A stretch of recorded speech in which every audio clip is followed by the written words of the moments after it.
I offer my pranams to revered Swami Nikhileshwarananda Ji Maharaj, pranams to other revered monks, and namaskars to the other esteemed speakers here and to those who are watching us on various platforms online.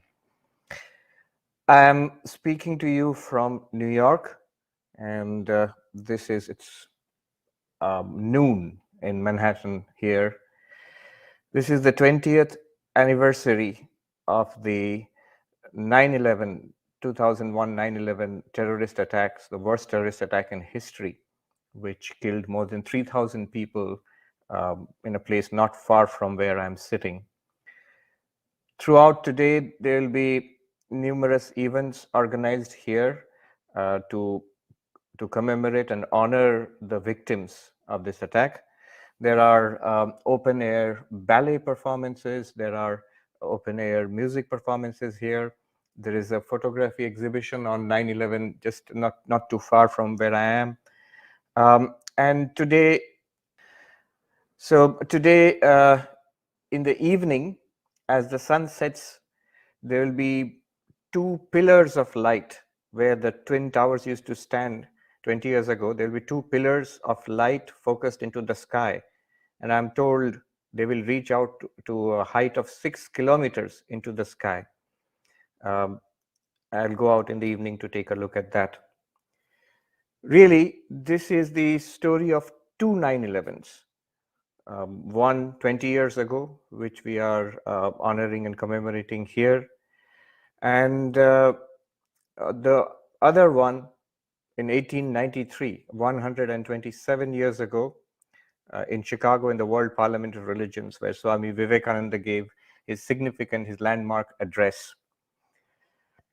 One is a problem, the one which happened, the terrible events of 20 years ago. And the other one, the earlier one, is the solution. We heard how different speakers spoke about how Swami Vivekananda said that we stand not only for tolerance, but also acceptance. We accept all religions as true. You see, this idea of tolerance is a bit strange. It's very popular and common all over America and Europe, I think, but it does not translate too well into Indian languages. Sahishnuta, that sounds a little odd. Tolerance means somehow I am right, you are wrong, and I'm sort of putting up with you. The idea of the seed of violence and intolerance is always there in the idea of tolerance. Whereas Swami Vivekananda said that we accept all religions as true. Now, what I'm going to speak about over the next few minutes is, how does this work? You see, the problem is that the major religious traditions of the world are often contradictory. They often lay exclusive claim to the truth, that we alone have the truth, the others are wrong, and clearly what the different religions are teaching, they seem to contradict each other. So in this situation, how can we speak of the harmony of religions? How can we speak of accepting that all religions are true? There is one simple idea upon which Swami Vivekananda builds his paradigm of the harmony of religions. The simple idea is this: treat the religions of the world as paths, not truths in themselves, but as paths to the truth. What this means is this: all the religions are concerned with the ultimate reality. Some call it God, some are theistic, so they call it God or Allah or Brahman, Shiva. Now Ganapati festival is going on in India and all over the world. So that is the name for a theistic supreme power. Some are non-theistic, impersonal, like Buddhism or Jainism, for example. But they're all concerned with an ultimate reality. That ultimate reality is infinite, beyond language, beyond the human power to conceptualize. Shri Ramakrishna used to say that it's like an ant which saw a mountain of sugar, and it dragged one grain of that sugar with great difficulty to its little hole and looked back at the mountain of sugar and said, I'm going to come back and take the entire mountain of sugar. It's impossible for that little ant. And it's not necessary also. That little grain of sugar is enough to fulfill its hunger. Similarly, this infinite reality, which all the religions are concerned with, we each enlightened person, each religion has one aspect of the truth, and that's enough. That can fulfill humanity. So when we try to express this infinite reality, which is beyond language, which is beyond our conception, the ability to conceive, then what happens is we give various expressions to it. Sri Ramakrishna uses the beautiful example that different people in a village in Bengal, they have these big ponds called pukur. So people of different communities go to that pond and use the water, but they call it by different names. Sri Ramakrishna said that the Hindus call it jal, in Bengali, jal. The Muslims call it pani, and the Englishman calls it water or aqua.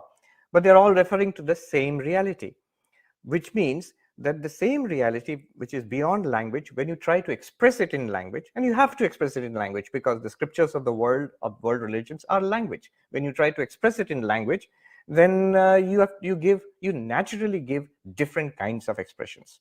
But one must not forget, you are talking about the same reality. Just because I call it jal and somebody calls it pani does not mean that I'm referring to the truth and that person is referring to something false. Both are referring to the same reality.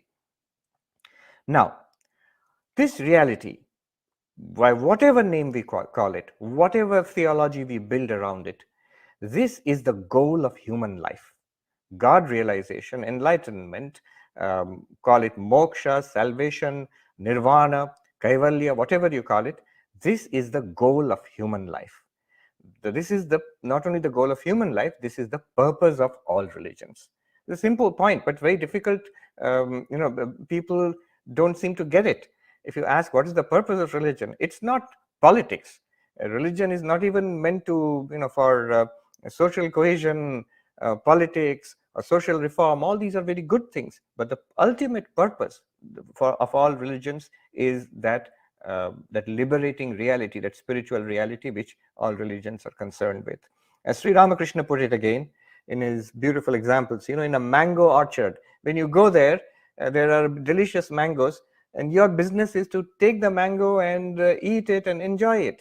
Your business is not to count the leaves and the branches and how many fruit are there.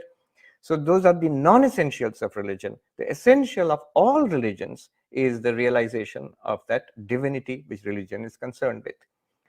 Now, once we have these two ideas, the infinite nature of that reality beyond names and conceptions, which can be expressed in different names and different conceptions, and that this is the goal of all religions, once we have these two building blocks, you put them together, then what we have is that these religions themselves, the multiple religions, are paths to that same reality. This is the crucial understanding which Swami Vivekananda brought to bear for establishing interfaith harmony. If you see the religions as different paths, there is no need to quarrel. I mean, you can come to this place by different, your Google map will give you multiple routes to come to your destination. The routes are different, and each of them has its advantages and disadvantages, conveniences and inconveniences, but they all get you to your destination. You cannot say this route is true and that path is false, because they all work in the end. Sri Ramakrishna used to, once he says to a group of devotees who have assembled in his room in Dakshineshwar, in the Kali temple, he said, look, you have all come here. Some of you came from Calcutta by boat. Some of you came by carriage across the bridge. Some of you walked here. But in the end, you all got here. Similarly, the followers of different religions, they will all finally come to God. So there is no need to quarrel between those who are wending their way to the same divinity, following different paths. And this is what Swami Vivekananda said in his first address at the World Parliament of Religions in 1893. A question may arise here. So if all paths are true, am I supposed to practice different religions? Not at all. You are in fact supposed to follow one path, your path. If the paradigm still holds here, if you're going to a particular destination by one path and there are multiple paths to that, you obviously would not try to walk on multiple paths. You'll never get anywhere that way. The example of a man who was digging for water in one place, and it's hard work. After some time he thought, That other place looks promising, and he started digging there. And then he got tired there, and he selected another place and started digging there. In this way, at the end of the day, he had no water. If he had probably dug deeper at the place where he had started, maybe he would have found water. Similarly, one definitely does need to stick to a particular practice, a particular path, follow a particular tradition. But the idea which Swami Vivekananda gave there in the World Parliament of Religions on 11th September 1893 was that since all these paths are true, since they all lead to ultimate reality, to spiritual freedom, to freedom from suffering, to ultimate fulfillment, since this is true, in that case, one should have respect for all the paths. One should have respect for all the founders of the different religions and respect for the followers and the practices and the scriptures of the different traditions. For me personally, if I go to a church here, a mosque, a gurdwara, a Buddhist meditation temple, or a Hindu temple, I have no doubt at all.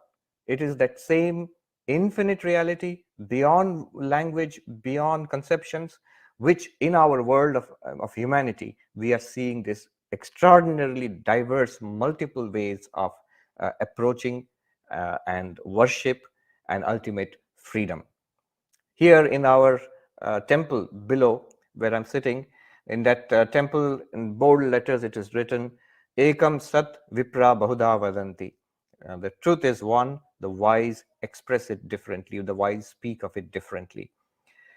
This is an idea which is as ancient as India itself. This is a quotation from the Rig Veda more than 5,000 years ago.